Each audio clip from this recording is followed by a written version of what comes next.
add myself to the stream. Okay, sorry about that. I am taking my cue from one of my mentors at the moment about live streaming more, and I realise I'm going to tell the truth now, I never live stream to YouTube, and I don't know why. I upload so many videos onto YouTube that there's all sorts of stuff on there on my channel, but live streaming isn't something I've done, and I need to change that. I really do. So I just wanted to pop on here because I've decided September is going to be the month that you all out there, you lovely business people who are desperately trying to be heard online, can become great presenters in whichever way you want to present. And that's whether it's live streaming, whether it's pre-recorded video, whether it's presentations with PowerPoint or the alternatives. It could be online coaching, it could be running Zoom calls, webinars, meetings, call it what you like. But in order to stand out in today's very, very busy world, we need to be visible and memorable. Okay, so there are ways to do that without you having to go crazy and wear a clown mask every time you're online. You don't have to do that. So today is the 3rd of September, and it's my sister's birthday, so happy birthday to her. And we're looking at just some basic tips today on presenting that will help you as we move forward through the month. And there will be something happening every day. I was going to do a schedule, but why tie yourself down to any one thing? Let's build it up until at the end you are the most powerful presenters there are. So let's start with the number one tip I have for you. Perfection is unattainable. So many people want to be perfect when they go online that they lose their personality and themselves. They lose the ability to be authentic because they're desperately trying to make it very good and very proper and all of those things. And that just isn't going to work. People want to see you. They want to get to know you. They want to engage with someone they can like and trust. And that has to be you. So first thing, okay, perfection is unattainable. Secondly, people say to me, oh, but how can I stop doing umming and erring and all those sort of what we call filler words? Filler words, which aren't really words at all, and you can include so and at, all those little tiny words. The brain does that to you when the brain can't keep up with you. So imagine, you're chasing something, the mouse is running and the cat is chasing it, and then every now and again the cat has to sit down and catch its breath and all the rest of it, and then it starts again. Well, that's what your brain does. So you're there desperately trying to think what you've got to say next and where you've got to stand, and you're all going, woo, and the brain's going, I've got to keep up, whoa, slow down. And it sort of makes you go, because it freezes. The brain just stops. And the more you worry about that, the more you do it. So stop worrying about it. If you and err a bit, who cares? I refer back to point number one. Perfection is unattainable. You don't need to worry about umming and erring. The best of us do it from time to time. And those of us that don't have had years of training and coaching to be able to speak without having to rely on the ums and the ers. And as I say, the best of us it happens to, especially as we get older and our memory starts going. Trust me. I'll do more ums and ers and hunting for another word because I can't remember the word I was going to use. So don't worry about ums and ers. Just do it. Just get on with it. Your audience doesn't care. Unless it's every word, then yes, you probably have a problem that needs sorting and you need to contact me and we can chat about it. But generally speaking, the amount of ums and ers you do or you think you do really are nothing to worry about, and your audience doesn't mind. Your audience is there to hear the content and to get value from it and to do something further on with it. That's why people listen to you. Why would they bother turning up otherwise? Thirdly, keep it simple.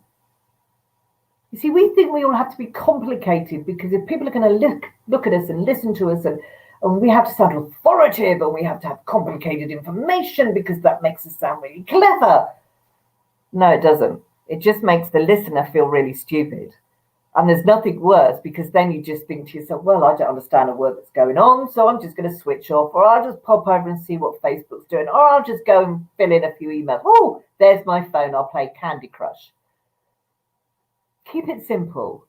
Keep the language simple. Make it accessible to the audience you're talking to. You have to know your audience. You can't just talk to anybody.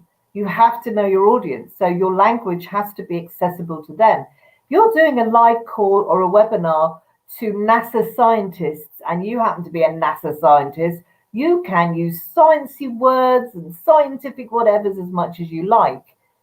If you're a NASA scientist and you're talking to a bunch of kids who are thinking of going into science when they go to university, you got to bring it down a bit and make it accessible for them.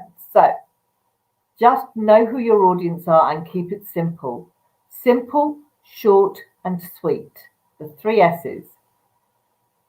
We don't want to listen to videos that go on for an hour and a half, 2 hours. We don't. Even our films are getting shorter. Spielberg is known now for looking at really simple 3-minute videos to do. That's how bad our concentration is getting. And you have to keep people engaged and listening. So short, sweet, and simple. And if you've got a lot of information you want to put out there that have a lot of different messages, just break it down. Break it down and do 1 a day or 1 a month or however you want to do it or however you want to present it.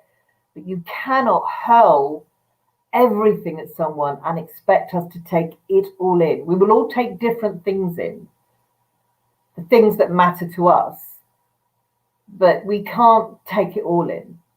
We can't eat that elephant whole. You've got to break it down into little chunks for us. And 4th, talk to the camera. I don't want you down here reading your notes or over there because someone's waving at you, offering you a cup of tea, or your mate, because you're in the office, he's going, ah. Your audience are in that camera. They're behind that camera lens, wherever that lens may be. And sometimes when I'm broadcasting, I have the cameras over the other side of the room from my computer, and I have to physically and emotionally make myself still look at the camera, not at the screen. It is so easy to try and look at the person. And in Zoom, when you have all those little squares, we're trying to find the person. We're talking to whoever it is through that lens. And if it helps, this is what I tell my clients to do. Get a picture of somebody. You could know them, or it could be your fantasy, whoever. Put it just behind the camera lens and talk to it. Imagine they're real and talk to them, because the people you're talking to predominantly when we're online are going to be on their own in an office. And it's like you're just talking to them. And the only way they get that real sense that you're talking to them is go back to eye contact. And it's not about glaring at the camera and talking to somebody. It's like on stage. You don't pick somebody in a physical environment and just talk to them all the time. You have to be relaxed about it, but that's where your audience is. So our first foray into presenting with power is around the general stuff, okay? The general stuff. And I want you to think about those 4 things. Okay, so 1, perfection is unattainable. I think I've got that through to you. 2, ums and ahs don't matter. And that comes back to number 1. Don't worry about being a perfect speaker.